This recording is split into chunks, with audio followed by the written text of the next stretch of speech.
Hi guys, it's Ashley and welcome to Charmed by Ashley. Today I'm going to be doing a video on the 8 different tools I like to have for sewing. So if you're a beginner sewer, then this list will help you in figuring out what you need to purchase, and these are the things that I love to use behind the camera when I create my tutorials. So if you're interested in learning what I use, then definitely stick around.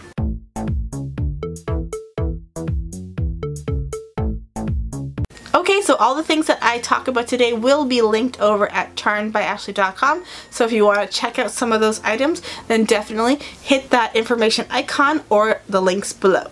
Okay, so the first thing on my list is, of course, the most essential piece of equipment that you will need if you're going to be a beginner sewer, and that is my sewing machine. It is a beautiful Brother CP7500. I can't actually find this model online, but I did link a model very similar to this over at my blog. I absolutely love this model because it has a drop down bobbin and it's very easy to thread, and if there is any chance of the needle gumming up, or if your needle, gets stuck on something or you hit a pin or something, it will stop the machine and you won't end up having needles flying into your face. And I'll tell you, when I was a beginner sewer, I had needles flying in my face because I was using a very old Kenmore machine, and it just kind of goes, it doesn't stop because there is, a pin in the way, or the fabric's too thick. It just goes and it just snaps and it just like flies in your face. I actually thought about wearing safety goggles, but until I got this one. There are many beginner sewing machines on the market, but I would really recommend spending a little over $200 to get something a little bit better, just because this machine has reduced my frustration level by probably 9 points, because I get so frustrated with those older machines that just didn't want to do what I wanted them to do, and so just spending a little extra money, especially when you're a beginner, and if you get too frustrated, you might just be like, I'm done, I can't do it, and just walk away. So number 1, get a good sewing machine. So my number 2 would be, of course, some really good scissors.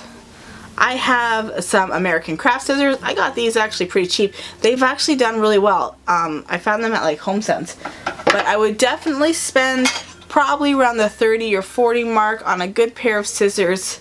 And you can get these with the 40% off coupon. I would also make sure that nobody touches your scissors. Even if you have scissors like this and you get a little lock, and you just put it around here and then you hide it, because especially if you have little ones and they want to do their crafts and stuff and they take mommy's scissors, that's a no-go. If you get sewing scissors, you can only use them for cutting your fabric or threads. That's it. You don't want to walk in and see your kids cutting paper or opening up packaging, because of course all that stuff can dull your blade. And you can get sharpeners, but I would definitely just take care of them and make sure nobody touches them, and they will last you a very long time. So I would also recommend getting these ones. These are little snips. They are great for snipping off all of your loose threads. They're small, they can just stay right next to your machine, and you don't have to use your big clunky scissors every time you need to snip a thread.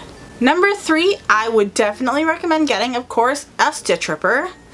You can get large ones and you can get small ones depending on your stitch length. If you're using a longer stitch, then it will be a lot easier to use one of these. If you are using smaller stitch length, then of course this little tiny one, it's got a very fine poker on it. It will get in those little tiny stitches. So if you're a beginner, you will definitely make best friends with these, because they have to be close by. Even as not a beginner, I need these right beside me. Like, they're right there. Right with my pins. And if I lose it, I freak out. My number 4, of course, essential, would have to be pins. So you can get your straight pins, you can get your clips, and you can also get the pins that have the little pearl on the end. I really like those ones because they're really easy to find, especially if you drop one on the floor. If you have little ones then I would definitely recommend getting the clips, because of course if you lose a clip, it's fine. If a little one runs off with a clip, they're not going to hurt themselves. When I do use my pins though, I always make sure that if I take 10 pins out, I make sure I count them and put 10 pins back in, because one time I lost a pin and me and my husband ransacked my craft room to find it because I had a little toddler. It was on his chair. So that really could have been bad, because luckily he didn't sit on it, but it was so close. Number 5 would have to be a measuring tool of some sort. I really like to use rulers. This is my EK Success ruler. It definitely has seen better days, but I really like it because it has a metal edge, and I like to use my rotary cutter against this when you're making really small projects like the ones that I feature in my tutorial. Then I would definitely work with something like this.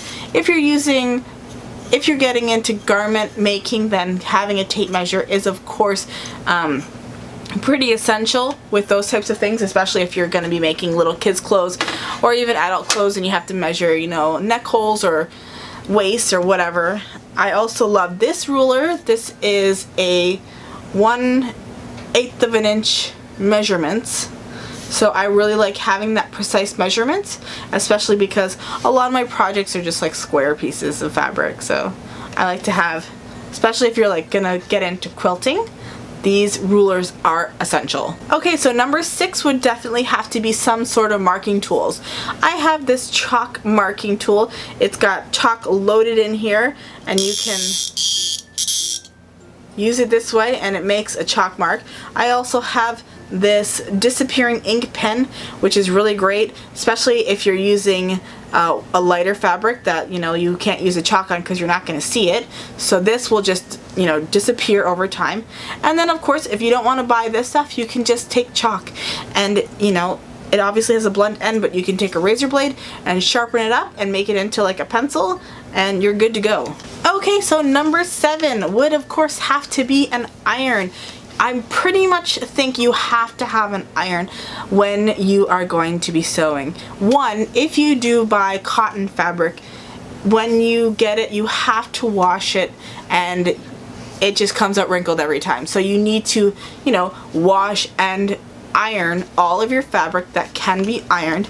And also if you're looking to get into quilting, or if you're looking to get into, you know, using fusible interfacing and stuff like that, then it is definitely important. This is the one that I use. It's a Shark one, and it holds a ton of water. It's really big.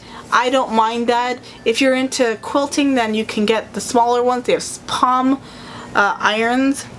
But this one works just well for me. I don't mind it, and it's lasted me a really long time. So I'm actually quite impressed with how long this one has lasted me. And I think I got it for 60 bucks from 130. So when I did buy it, it was a good quality one at that time. So of course you want this, and then you need an ironing board. And if you're not looking to get into any big ironing projects, then I would probably suggest making your own. This is an ironing board that I have a tutorial on.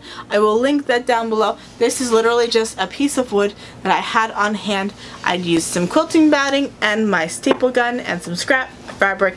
Made my own. I leave it on the desk. I don't have to get up, you know, up and down to iron my pieces. And I really love this, and I don't know why I didn't have it sooner. So number 8 would have to be really good thread. I like to use this Gutermann thread. I really like this one. It comes in tons of colors. I can find it at Walmart, Joann's, Hobby Lobby, Fabricland, all the stores. So definitely stick with something good quality that's not going to snap and break on you in your machine, and you will be really happy that you bought. And these go on sale really cheap also. So I hope you enjoyed this video and you learned a little bit and definitely got you started in the right path if you are learning how to sew.